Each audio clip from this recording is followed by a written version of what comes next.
कि अगर हमको कोई समस्या किसी भूभाग में विश्व में आती है तो हम भारत जाएंगे तो भारत में कम से कम हमको शरण मिल जाएगी। हिंदू पूरी तरह से दबाए जा रहे हैं, उनके ऊपर अत्याचार हो रहा है और उसको सहने के लिए वो मजबूर हैं। अगर हमारे हिंदुओं को आप वहाँ पर तकलीफ दे रहे हैं तो आपके बांग्लादेश के बहुत सारे मुसलमान हमारे देश में हैं, हम इनको वापस करेंगे। कैसे हिंदू राष्ट्र हो कि बगल के देश में हिंदुओं के ऊपर अत्याचार हो रहा है और तुम कुछ बोल नहीं पा रहे। सुनवाई के लिए चिन्मय प्रभु को भारत वकील मुहैया कराए। केवल राजनीति चमकाना ही तो उद्देश्य है। हिंदू राष्ट्र बनाने के लिए कोई पदयात्रा करे, हम उसका स्वागत करेंगे। तो जात पात जो है वो हिंदू धर्म की पहचान है।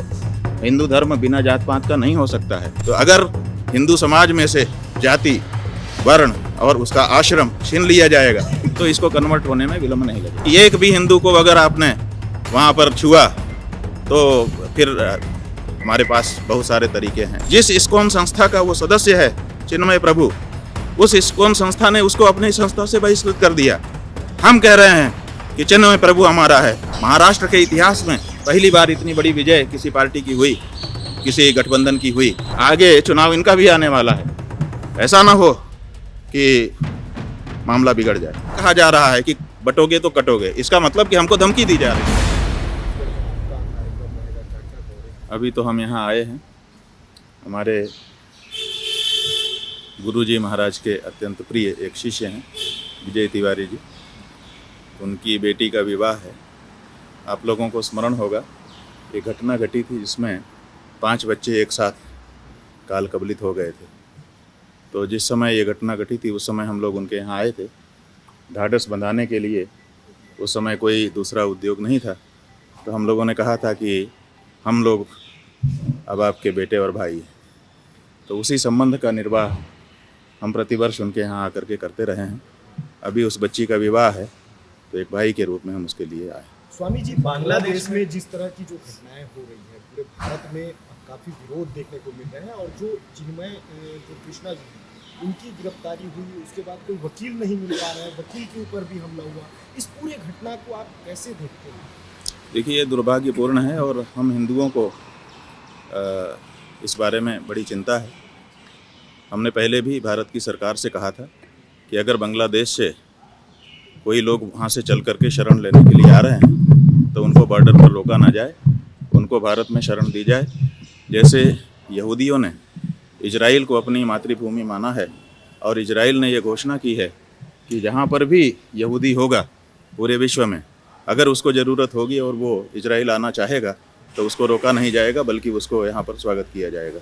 उसी तरह से भारत हिंदुओं की मातृभूमि है, पितृभूमि है, पुण्यभूमि है।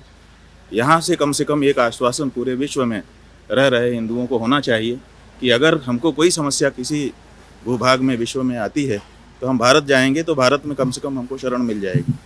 लेकिन पिछले दिनों हम लोगों ने देखा, जब ये घटनाओं की शुरुआत हुई थी उसी समय बहुत सारे हिंदू वहाँ से भारत में प्रवेश करने के लिए बॉर्डर पर आए हुए थे, लेकिन बीएसएफ के जवानों ने उनके ऊपर लाठी चला करके उनको वापस उसी जगह भेज दिया जहाँ से भाग करके वो आए थे। तो ऐसी परिस्थिति में हमने भारत के राष्ट्रपति और प्रधानमंत्री जी को और गृह मंत्री जी को पत्र लिख करके अनुरोध किया था कि उनको आने दिया जाए। अगर उनके आने पर खाने पीने का, कपड़े लत्ते का कोई व्यय भार आता है तो हम हिंदू समाज की ओर से उसको भी निर्वहन करने के लिए तैयार हैं। लेकिन हमारे इस अनुरोध पर ध्यान नहीं दिया गया।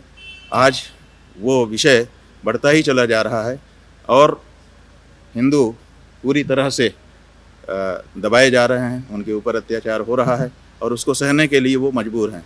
और हम इतनी बड़ी संख्या में, हमारे ही देश में, हमारा ही देश था कभी ब्रह्म देश जिसको आज बांग्लादेश कहा जाता है, हम उन हिंदुओं के लिए कुछ नहीं कर पा रहे हैं। जबकि लियाकत और नेहरू समझौता हमारे बीच में है, जिस समझौते में ये कहा गया है कि हम यहाँ पर जो हिंदू रह गए हैं उनकी पूरी सुरक्षा की जिम्मेदारी लेते हैं।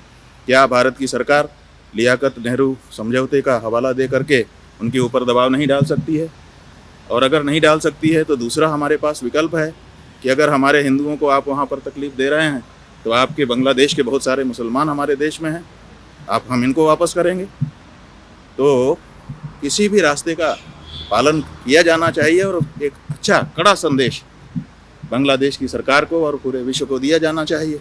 और हिंदुओं को जो सताए जा रहे हैं दबाए जा रहे हैं, उनको एक भरोसा भारत की तरफ से क्या नहीं मिलना चाहिए?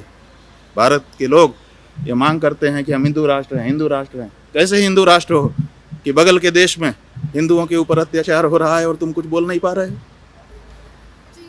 क्या करना चाहिए सरकार को, इस पे क्या लगता है आपको? क्या बंधुओं, सबसे पहली ज़रूरत है जो चिन्मय दास प्रभु वहाँ पर बंदी बना लिए गए हैं, उनको वकील उपलब्ध कराना।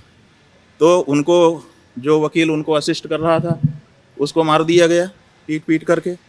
जो दूसरा वकील उनके लिए खड़ा हुआ उसको भी पीटा गया।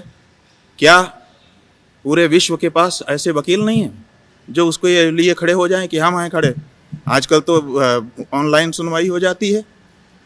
तो हम लोग ये मांग करते हैं कि सबसे पहले जमानत की सुनवाई के लिए चिन्मय प्रभु को भारत वकील मुहैया कराए ताकि उनकी जमानत हो सके। हिंदू राष्ट्र बनाने के घटना लिए घटी है आज, राहुल गांधी और हाँ जी, संबल में जो घटना घटी है, राहुल गांधी प्रियंका गांधी आज जा रहे हैं वहाँ पे, किस तरह देख माने क्या क्या किस लिए जा रहे हैं? राहुल गांधी प्रियंका गांधी किस लिए जा रहे हैं वहाँ पर? पूछना पड़ेगा ना। जा रहे हैं अच्छी बात है, लेकिन किस लिए? उद्देश्य क्या है जाने का? केवल राजनीति चमकाना ही तो उद्देश्य है। तो आप जो है मंदिर मस्जिद को राजनीति चमकाने का माध्यम बना रहे हैं। ये क्यों कर रहे हैं? ये विचार जरूरी है कि उस जगह पर अगर ऐसा इतिहास प्राप्त होता है कि पहले मंदिर था, बाद में उसमें मस्जिद में परिवर्तित कर दिया गया, तो ये हम दोनों समुदायों के लिए, चाहे हिंदू समुदाय हो चाहे मुस्लिम समुदाय हो, दोनों के लिए ज़रूरी है कि इसका निश्चय हो जाए कि असल बात क्या है। क्या ये गलत इतिहास गढ़ करके दिखाया जा रहा है या इस इतिहास में कोई सच्चाई है? तो हम हिंदुओं के और मुसलमानों के दोनों के बच्चों के सामने ये सवाल है कि इस बात का निराकरण कर दिया जाए। और वो निराकरण या तो हम मिल बैठ करके कर सकते हैं, या तो न्यायालय के माध्यम से हो सकता है। नेताओं के वहाँ जाने से या पत्थर फेंक देने से दोनों ही तरह से इसका निराकरण नहीं हो सकता। ये हिंदू राष्ट्र बनाने के लिए पंडित धीरेन्द्र शास्त्री जो है ना वो पद यात्रा कर रहे हैं, कैसे देख रहे हैं उसे? और काहे के लिए? हिंदू राष्ट्र बनाने के लिए पंडित धीरेन्द्र शास्त्री पद यात्रा कर रहे हैं। और बात यह है कि हिंदू राष्ट्र बनाने के लिए कोई पदयात्रा करे, हम उसका स्वागत करेंगे।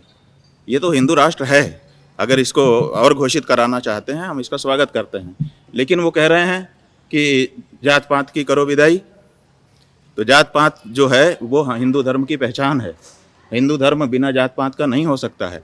जब हम किसी से पूछते हैं कि कौन तुम हिंदू हो, तो वो कहता है हाँ मैं हिंदू हूँ, तब तुरंत ही प्रश्न हो जाता है कि तुम किस वर्ण के हो, किस आश्रम के हो। आज हम आपके सामने खड़े हैं तो आप हमको देख रहे हैं कि हम गेरुआ कपड़ा पहने हुए हैं, हमारे हाथ में दंड है, इसका मतलब हम सन्यासी हैं। इससे पता चलता है कि ये हिंदू है। वो अपने वर्ण और अपने आश्रम के अनुसार ही हमारी पहचान है। वो कहते हैं इसी की विदाई कर दो, तो इसकी विदाई करके कैसे हिंदू धर्म की और सनातन की रक्षा हो सकती है? कैसे हिंदू राष्ट्र हो सकता है?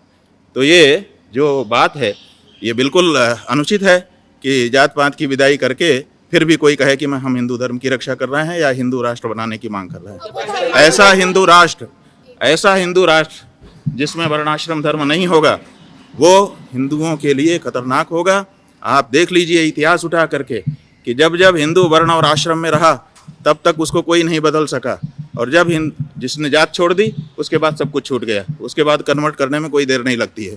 तो अगर हिंदू समाज में से जाति, वर्ण और उसका आश्रम छीन लिया जाएगा तो इसको कन्वर्ट होने में विलंब नहीं लगेगा। अब वो धर्मांतरण को लेकर बस्तर में पदयात्रा, वही धर्मांतरण को बढ़ावा मिलेगा इससे, जो वो करने जा रहे हैं। यही हम कह रहे हैं। इसलिए उनसे अनुरोध है कि इस तरह की अविचारित बात आगे न बढ़ाएं। शंकराचार्य जी, पूरे देश में बांग्लादेश के मामले को लेकर के बीजेपी, आरएसएस ये लोग प्रदर्शन कर रहे हैं। सरकार उनकी है, बीजेपी की। किस तरह आप देखते हैं, क्या सरकार को, प्रधानमंत्री को कोई कड़े फैसले लेने चाहिए, या जो प्रदर्शन हो रहा है बीजेपी के द्वारा, इन तमाम चीजों को आप कैसे देखते हैं? वही तो हम समझते नहीं हैं कि जब हम सत्ता में ही हैं, स्वयं निर्णय करने के लिए सक्षम नंबर हमारे पास है और हम सरकार में बैठे हुए हैं, शपथ ले ली है हमने, उसके बाद हमको प्रदर्शनों की क्या आवश्यकता पड़ती है?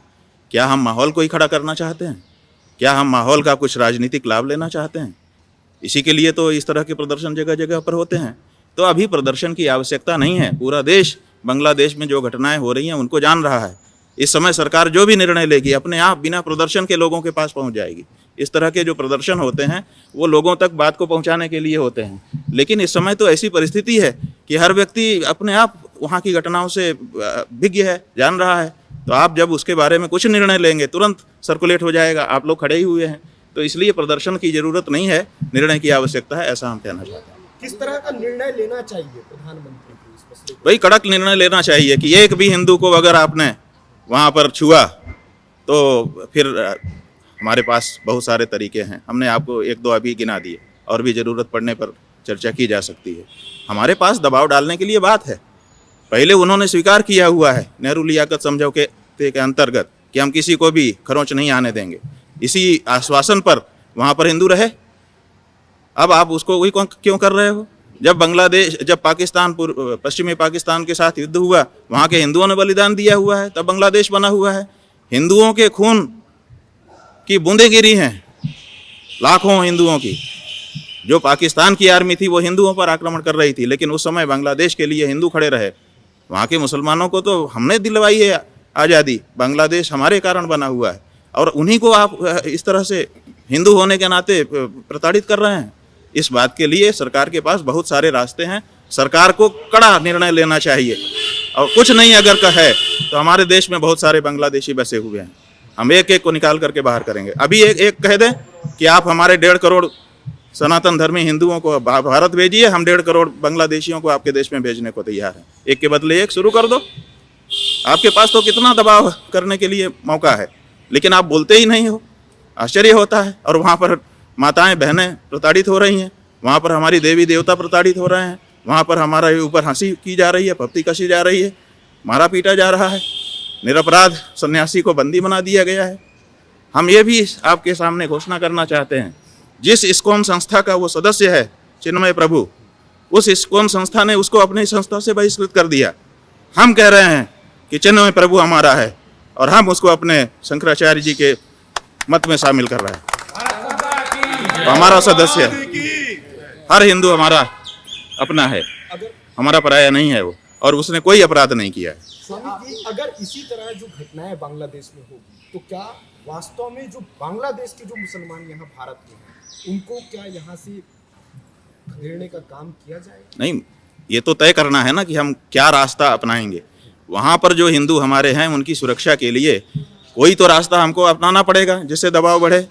तो उसमें से एक बात ये भी हो सकती है, लेकिन यही बात हो जरूरी नहीं है, बहुत सारे रास्ते हैं। तो जब कोई इस बारे में विचार करेगा तो बहुत सारे रास्ते हैं जिससे दबाव बनाया जा सकता है, और वो बन जाएगा। महाराष्ट्र की जो सरकार थी उन्होंने अपनी राज्य माता के रूप में गौ माता को दिया था। अब वहाँ पर शिंदे जो है वो मुख्यमंत्री से लिए फडणवीस वहाँ पर मुख्यमंत्री बनने वाले, कैसे देखते हैं? और आप लगातार छत्तीसगढ़ भी आते रहे, एक साल की इस कार्यकाल को कैसे देखते हैं? देखिए, महाराष्ट्र में शिंदे सरकार थी। हम लोगों ने मांग की पूरे देश के सभी मुख्यमंत्रियों से कि गौ माता को पशु की सूची से हटा करके राज्य माता घोषित करिए। शिंदे सरकार आगे आई और उन्होंने दृढ़तापूर्वक इस बात को समझा भी और उद्घोषित भी किया, प्रस्ताव भी पारित किया। हमको प्रसन्नता है कि गौ माता ने भरपूर आशीर्वाद उनको दिया। महाराष्ट्र के इतिहास में पहली बार इतनी बड़ी विजय किसी पार्टी की हुई, किसी गठबंधन की हुई, ये गौ माता का आशीर्वाद है। कोई पंडित, चुनावी जानकारी रखने वाला नहीं बता पाया था कि इतनी बड़ी जीत होने जा रही है, लेकिन हमने पहले ही कहा था कि गौ माता का आशीर्वाद आपको मिलेगा, और आप देखिए महाराष्ट्र में गौ माता का आशीर्वाद मिला। छत्तीसगढ़ के जो मुख्यमंत्री जी हैं उनसे भी उसी समय हम लोगों ने अनुरोध किया था। यहाँ पर हम आए थे अपने भारत यात्रा के दौरान, और हमने कहा था कि आप घोषित करिए, लेकिन वो हिचक रहे हैं। जाने कौन सा उनका कारण है। जैसे गौ माता के आशीर्वाद से इतनी बड़ी उनकी विजय हुई है, जो लोग इस बारे में पिछड़ रहे हैं उनका वोट भी पिछड़ रहा है, हम कहना चाहते हैं। क्योंकि हम पूरे देश में सनातन धर्मियों को संकल्पबद्ध करा रहे हैं। अब जो सनातन धर्मी हिंदू है वो गौ मतदाता बन रहा है, और केवल मतदाता नहीं है, अब वो गौ मतदाता बन रहा है। उसी पार्टी या प्रत्याशी को वोट देने का संकल्प हम कर रहे हैं, लाखों की संख्या में कर रहे हैं। जो पार्टी या प्रत्याशी गौ माता को माता के रूप में स्वीकार करेगा, पशु की सूची से हटाएगा, तो आगे चुनाव इनका भी आने वाला है। ऐसा ना हो कि मामला बिगड़ जाए, इसका ध्यान रखना चाहिए। महाराज जी, दो नारे इस वक्त देश में काफी चल रहे हैं, एक है तो सेफ है, कटोगे तो बटोगे। इस नारे पर आपकी क्या प्रतिक्रिया है? प्रधानमंत्री खुद बोले थे एक है तो सेफ है। भाई देखिए, एक हैं तो सेफ हैं, ये कब कहा जा रहा है? 2024 ईस्वी में कहा जा रहा है। चुनाव कब से हो रहे हैं? 1947, 48, 53, 52 से हो रहे हैं। अभी तक कैसे एक तो नहीं थे, क्योंकि अब आप कह रहे हो कि एक हो जाओ, तो अभी तक हम कट गए। किसने काट दिया हमको? हम तो अपना वोट जिसको उचित लगता है देते ही रहे हैं। जिसको जहाँ मना आता है, कोई इस पार्टी को देता है, कोई इस पार्टी को देता है, कोई इस पार्टी को देता है, जिसको नीतियाँ ठीक लगती हैं, नेता ठीक लगता है, वो देता है। तो अभी तक हम कब कट गए बताओ? अब कहा जा रहा है कि बटोगे तो कटोगे। इसका मतलब कि हमको धमकी दी जा रही है कि अगर हमको वोट नहीं दिया, दूसरी जगह गए तो काट देंगे। तो ये तो आपत्तिजनक बात है। आप किसी को धमकी दे करके वोट नहीं ले सकते हो, डरा करके वोट नहीं लिया जा सकता है। आप अपनी नीतियां घोषित करिए और नीतियों के आधार पर लोगों को लगेगा आपको वोट करेंगे। आप धमकाते क्यों हो कि बटोगे तो कटोगे? सीधा डायरेक्ट हिट हो रहा है। ये डायरेक्ट हिट कैसे कर सकते हो? लेकिन फिर भी कोई कुछ नहीं बोल रहा है, ना चुनाव आयोग बोल रहा है और ना तो देश का राष्ट्रपति बोल रहा है, ना तो सुप्रीम कोर्ट बोल रहा है। ये नारा गलत है, ये धमकाने वाला नारा है और ऐसा नारा लोकतंत्र के लिए खतरनाक है, उचित नहीं।